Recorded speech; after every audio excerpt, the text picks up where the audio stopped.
Hello again. How much more must women do to be recognized and treated the same way their male peers are? Despite bringing home the Women's African Cup of Nations trophy, our national pride and joy, Banyana Banyana still have to fight for equal pay, among other things. Some have even accused the South African Football Association, SAF, of discriminating against Banyana Banyana. Labour lawyer Osbourne Molatudi joins me now live to discuss this along with other labour law practices when we come to the issues of inequality in pay in terms of men and women. Osbourne, good afternoon. Welcome to today. Thank you very much for your time. What does our law say? Does our law, our labour laws, address issues of equal pay? Good afternoon, Braden and the viewers. Yes, we do have the law that specifically deals with this issue. It came about through the Employment Equity Amendment Act, which was promulgated into law in August 2014.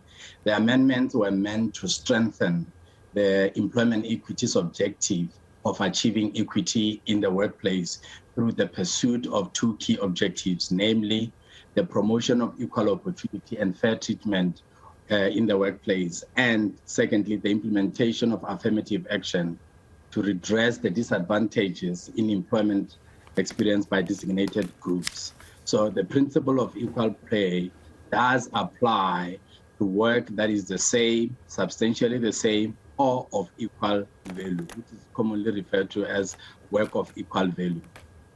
I think the victory of Banyana Banyana has put this matter back in the fore, even the president addressing it when he was welcoming them to honor the national women's football team at the Union building, saying he's asked even SAFA to make sure that Banyana Banyana pay the same as Bafana. It's taken quite a while to get that kind of a public statement and realization that the gender pay gap in sports, for example, is still there. I mean, women in sports are underpaid, undervalued, even under-sponsored.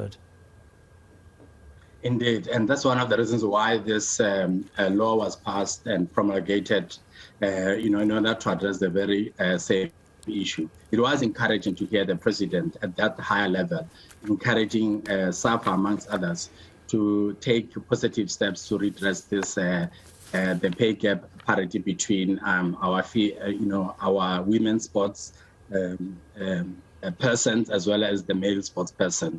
But what is important is that in terms of the Employment Equity Act, no employer is permitted to unfairly discriminate against any employee on any of the following listed grounds, such as race, gender, sex, sexual orientation, pregnancy, you name it.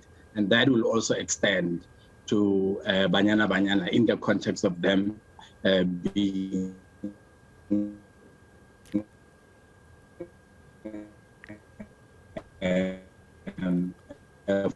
football players, and one must really apply to them. And at least there is a law that supports that call. Yeah, so I'm just asking a question here.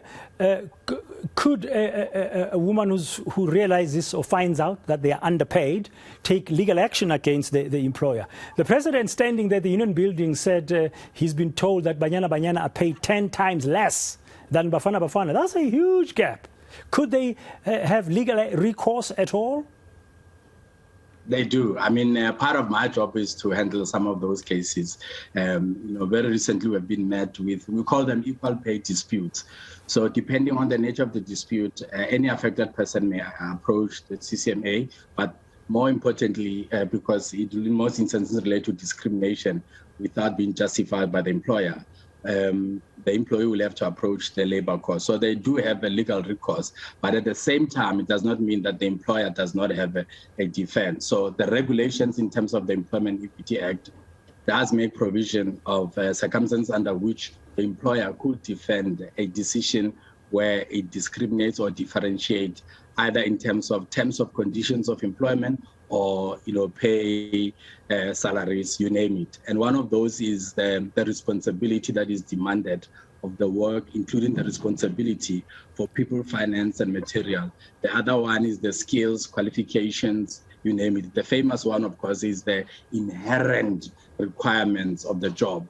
They will say there is certain job that may require someone, with particular attributes and strength to perform, and therefore that person must be paid at that level in order to justify the differentiation. Are there any victories? Have there been cases where, on behalf of your clients, for example, you've won, Osbourne?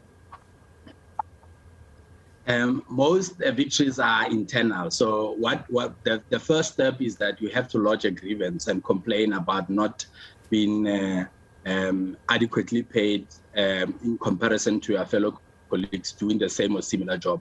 So in most instances, the employer would avoid the need for litigation and try and resolve it.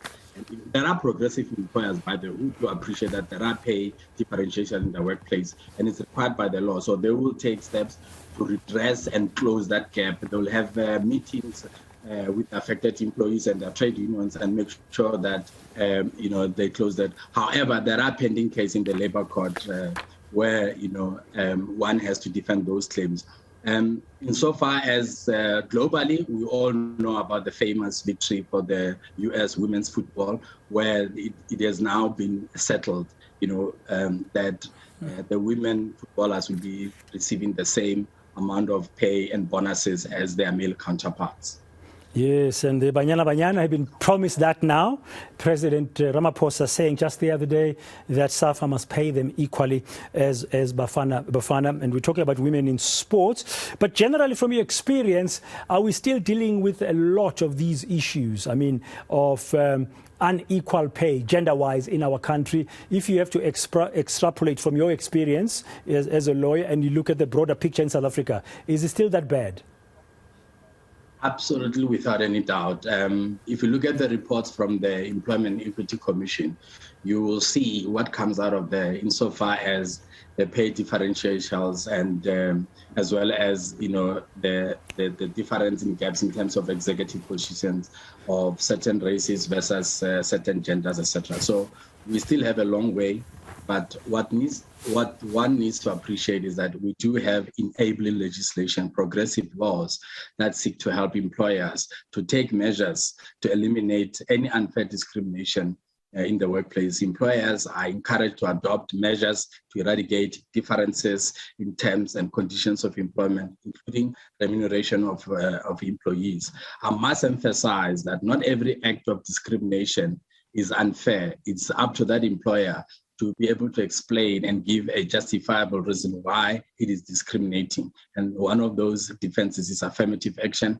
The other one will be those factors that I've alluded to earlier on.